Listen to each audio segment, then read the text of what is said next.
What if I told you there's a completely legal strategy that allows wealthy Americans to live like kings while paying virtually zero taxes, and when they die, their heirs get to keep everything without Uncle Sam taking a bite? You probably think I'm setting up some sketchy offshore scheme. Here's the thing that might shock you. This isn't elaborate tax evasion cooked up in the Cayman Islands. The strategy has been hiding in plain sight for over a century. It's so simple, a law professor had to give it a catchy 3-word name to help students understand it. And as a Muslim, you cannot use it. Not because the IRS would stop you, but because the entire middle phase is built on riba, and the dean explicitly forbids you from running this play. My name is Omar, and I spend way too much time analyzing how the conventional wealth system actually works, and why it leaves Muslims with a fundamentally different game to play. If you're tired of watching billionaires pay lower tax rates than teachers while you're getting hammered every April, subscribe and hit that like button. Today, we're going to walk through exactly how Buy Borrow Die works for non-Muslims, why it's close to you as a practicing Muslim, and what wealthy Muslims actually do instead. The strategy is called Buy Borrow Die. Professor Edward McCaffrey at USC coined the phrase in the mid-1990s not to help rich people get richer, but to explain to his students why the tax system seems so fundamentally unfair. Then, in 2021, ProPublica dropped a bombshell investigation using leaked IRS data that proved McCaffrey had been right all along. The wealthy weren't just paying lower tax rates than working-class Americans. They were paying almost nothing. Here's where it gets infuriating. Buy, Borrow, Die exploits completely legal provisions in our tax code that have existed for decades. This isn't loopholes or rule bending. This is using the system exactly as designed, just in ways most people never knew were possible. Let me break down how it works, because once you understand the mechanics, you'll never look at wealth the same way, and you'll see why the strategy is fundamentally incompatible with the Muslim financial framework. Phase 1 is buy. Wealthy individuals make a fundamental choice that separates them from almost everyone else. Instead of earning traditional income that gets taxed immediately, they focus on purchasing appreciating assets that don't produce regular taxable income, stocks that don't pay dividends, real estate that increases in value, art collections, private company shares, other investments that grow quietly in the background. The key is that these assets can appreciate for decades without triggering any tax obligations. As long as you never sell them, the government can't touch those gains. For a practicing Muslim, the buy phase is mostly fine on its face, with one Muslim-specific catch. Sharia-screened equities work the same way as conventional equities for the unrealized gain treatment under US tax law. You can hold HLAL, SPUS, SPSK, Wahed-managed portfolios, individual Zoya-screened companies, halal real estate, screened private equity, and watch them appreciate tax-deferred. The catch is zakat. Even though the IRS doesn't tax your unrealized gains, you owe 2.5% annually on the value of your zakatable wealth above debt once it crosses the silver-based nisab threshold and stays there for one full lunar year. So while the non-Muslim using Buy Borrow Die pays $0 to the IRS during the buy phase, you owe roughly $2,500 in zakat per $100,000 of zakatable wealth per year. That zakat outflow isn't a tax. It's an obligation that purifies the wealth and goes to specifically designated recipients.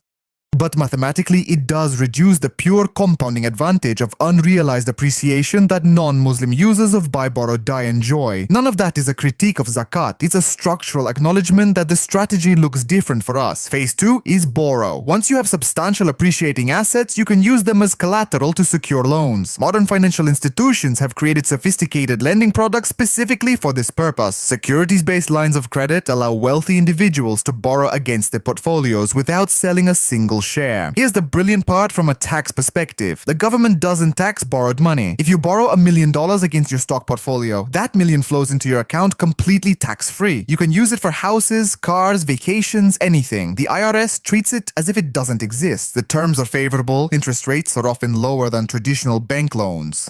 Some wealthy borrowers can borrow at rates as low as 2 to 3% annually. Here is where the strategy becomes structurally inaccessible to practicing Muslims. Borrowing money at interest is riba. The Quran addresses riba directly with some of its strongest language. The vast majority of scholars across all major schools agree that conventional interest-bearing loans, including securities-based lines of credit at 6.5%, fall under the riba prohibition. The few minority opinions that try to carve out an exception for borrowing borrower-side riba in non-Muslim economies are not the mainstream position in any of the major schools, Hanafi, Shafi, Maliki, Hanbali, or in the dominant US scholarly bodies including AMJA and the Fiqh Council of North America. The recurring scholarly position is that borrowing at interest is itself a form of participation in riba even if the borrower is not the lender and even if the borrowed cash is being used for productive purposes. So the entire engine of buy, borrow, die, the borrow phase that lets non-Muslims access tax-free liquidity while their assets keep compounding is close to us. Not because the bank wouldn't approve us, but because the deen does. Some brothers will immediately ask, are there halal analogous lending structures? The answer is mostly no in the US market today. A handful of providers offer Sharia-compliant margin facilities and asset-backed financing structured around murabaha or musharaka frameworks, but they're rare, the terms are less favorable, the available collateral types are more limited, and scholarly views on whether they're substantively different from conventional securities lending vary. Practically speaking, the buy, borrow, die liquidity engine doesn't have a clean halal version available to most Muslims right now. This is the kind of structural mismatch that doesn't get discussed in halal finance content because it's uncomfortable. The honest answer is that the tax optimization toolkit available to the wealthiest non-Muslim Americans includes mechanisms that are structurally close to us, and any halal financial advice industry that pretends otherwise is selling you a fantasy. Better to face the reality and design around it than to convince yourself that some marketed product is going to give you buy, borrow, die equivalent results inside the deen. It won't, and the contracts that try usually have profit rates and structural features that erode whatever advantage you thought you were capturing. So when you read ProPublica articles about Jeff Bezos or Elon Musk paying near zero in taxes by borrowing against their stock holdings, understand that the mechanism they're using is structurally unavailable to a practicing Muslim, regardless of how much screened equity wealth you accumulate. Phase 3 is die. When someone using buy, borrow, die passes away, their heirs inherit the appreciated assets through something called stepped-up basis. Under current federal tax law, when you inherit assets, you receive them at their current market value, not at the price the original owner paid. All those capital gains that accumulated over decades simply disappear for tax purposes. If your grandmother bought stock for $10 a share 50 years ago and it's worth $500 when she dies, you inherit it as if she paid $500 for it. The heirs can immediately sell the inherited assets without owing any capital gains taxes. They use the proceeds to pay off any outstanding loans, and whatever is left over becomes their tax-free inheritance. Here's where the Muslim version diverges sharply. Stepped-up basis as a US tax mechanism technically applies to inherited assets regardless of the deceased's religion, so a Muslim's heirs do receive the stepped-up basis benefit. But the distribution itself must follow Fara'id, which is the mathematical inheritance system laid out in the Quran, with specific shares for spouses, parents, sons, daughters, and other relatives. So while the non-Muslims' heirs get the tax-free inheritance distributed however the will specifies, the Muslims' heirs receive an inheritance that's tax-advantaged on the US side but must be distributed according to Fara'id ratios. A wife typically receives 1/8 if there are children, sons get twice the share of daughters, parents receive specific fractions, and so on. Most Muslims have not structured their accounts to align with Fara'id. They leave 401ks with outdated beneficiary designations that conflict with Quranic shares. They title taxable brokerages in ways that pass outside probate but also outside Fara'id distribution. They title property as joint tenancy with right of survivorship, which automatically passes the entire property to the surviving spouse regardless of what Fara'id would have required. The fix is a basic Islamic estate plan. Get an attorney familiar with how Islamic inheritance maps onto US laws. IMJA and several Islamic finance lawyers have written extensively on this. Take the final structure to a scholar you trust for review. So given that buy, borrow, die is close to us at the borrow phase and operates differently at the die phase, what do wealthy Muslims actually do? Several things. First, they accept that they will pay more in absolute lifetime taxes than non-Muslim peers who run buy, borrow, die successfully. This isn't a bug, it's an outcome of the operating inside the deen. Second, they focus heavily on tax-advantaged accounts that don't require borrowing, maxing the Roth IRA every year. Maxing the 401k, ideally inside a self-directed brokerage account holding screened equities per the framework Joe Bradford and the Zoya team have been pushing, maxing the HSA and self-directing it into screened ETFs. These accounts let you compound tax-deferred or tax-free without ever needing to borrow against the principal. Third, they hold real assets that produce halal cash flow without requiring sales, Sharia-compliant rental real estate, halal businesses they own outright, sukuk that pay regular yield against real underlying assets, dividend-paying screened equities. This is the halal version of the live of your investments outcome that Buy Borrow Die produces, except it works through real productive yield rather than tax-deferred borrowing. The numbers are honest. A $5 million screened portfolio producing 4% in dividends and sukuk yield generates $200,000 a year in real income that you actually receive and pay taxes on. The Buy Borrow Die user might generate the same lifestyle from a $5 million portfolio paying near zero taxes. So yes, your friend running the conventional play has a structural advantage. You're operating in a different framework. Fourth, they fund Waqf endowments. Waqf is the Islamic charitable trust structure that lets a Muslim dedicate assets in perpetuity to a charitable purpose. The deen rewards continuing charity, Sadaqah Jariyah, more than most other categories of good deeds, and Waqf is the institutional vehicle for it. Wealthy Muslims increasingly fund Waqf endowments through their estates, sometimes through donor-advised funds at organizations like the Amana Mutual Funds Trust, or directly to masajid and Islamic schools. This both honors the deen and reduces the eventual estate distribution that must navigate faraid. Fifth, they fund Hajj and Umrah for family members who can't otherwise afford it. There's specific spiritual way to financing someone else's pilgrimage that doesn't appear in any tax optimization framework. Sixth, they invest in younger Muslims through angel investing in halal startups, mentorship, and direct philanthropic giving that compounds barakah rather than dollars. The wealthy Muslim families who do this consistently across generations end up with both substantial worldly wealth and a track record of community contribution that creates a different kind of inheritance for their children than just dollars in an account. The Prophet ﷺ taught that the best of what you leave behind is righteous children, ongoing charity, and knowledge that benefits others. None of those line items appear on a US estate tax form, but they show up on a different ledger that arguably matters more in the long run, and they're entirely consistent with also building substantial worldly wealth in screened equities and halal real estate.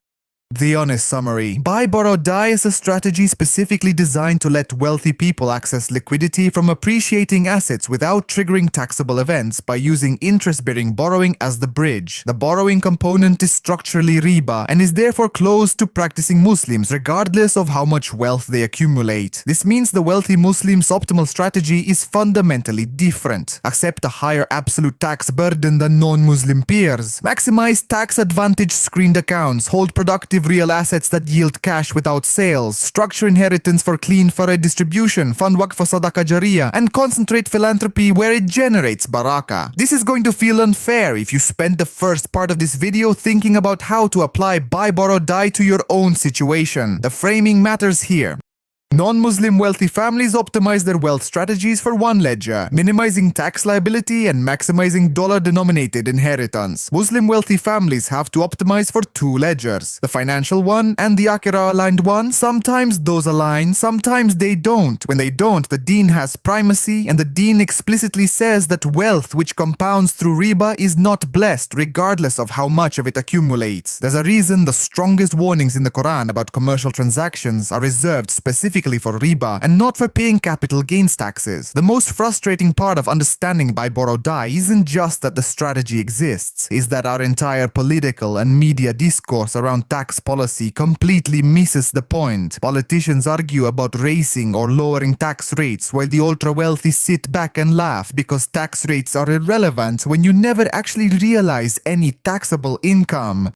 You could raise capital gains taxes to 90% tomorrow, and it wouldn't affect a Buy Borrow Die user one bit. This creates the bizarre situation where middle-class Muslim families earning $84,000 a year pay higher effective tax rates than billionaires who control assets worth more than the GDP of small countries. The teacher, the nurse, the small business owner, the imam at the masjid all get hammered with income taxes, payroll taxes, and property taxes while watching headlines about how the richest people in America paid less than 1% of their wealth in taxes. The financial media coverage is even more frustrating. They run articles about tax avoidance strategies for regular people that might save you a few hundred on your annual tax bill while completely ignoring the elephant in the room.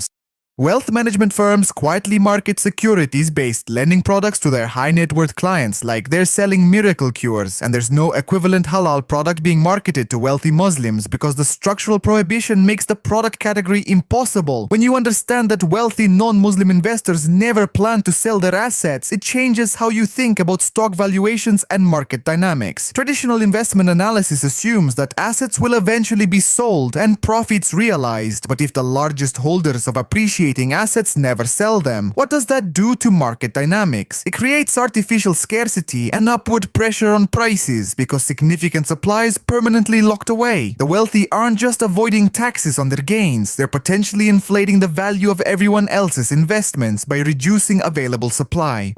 That dynamic affects every investor, including you, even though you're not running the strategy yourself. When you hold HLAL or SPUS or individual Zoya screened equities, you're holding shares in companies whose largest investors are running buy, borrow, die at scale. Their refusal to sell is part of what's holding up the price you're paying when you buy in. So even though the strategy is structurally close to you as a Muslim, you're still inside an ecosystem shaped by it. Understanding that ecosystem clearly is the only way to make informed decisions about your own positioning, your withdrawal strategy in retirement, and the timing of any meaningful realized gains you take on the way to building generational halal wealth. So there you have it. The buy, borrow, die strategy isn't a conspiracy theory or financial fairy tale. It's a perfectly legal tax avoidance technique that's been hiding in plain sight for over a century, allowing the ultra-wealthy to live like royalty while paying virtually nothing. As a practicing Muslim, you can't run this play because the borrow phase is structurally riba. What you can do is build a different play, one that uses tax-advantaged accounts to compound screened equities and halal real estate, one that generates real yield through dividends, sukuk, and rental income, one that structures inheritance for faraid distribution and funds waqf for sadaqah jariyah, one that accepts a higher absolute tax burden as the cost of operating inside the deen and stops trying to engineer around that cost. As always, the math is the math. The scholarly views on specific products like sukuk structures, halal margin facilities, screened ETF holdings, and the appropriate inheritance planning have genuinely differing scholarly framings, and your final ruling on any specific strategy has to come from a scholar you trust who knows your specific situation. The game was rigged from the start. Most Muslims didn't even know they were playing by different rules. The honest path forward isn't pretending the rules are the same. It's understanding the system fully, accepting where the deen draws the line, and building wealth inside that line as aggressively and intelligently as you can. The Baraka ledger is the one that counts in the end anyway, and that ledger doesn't show up on any IRS form.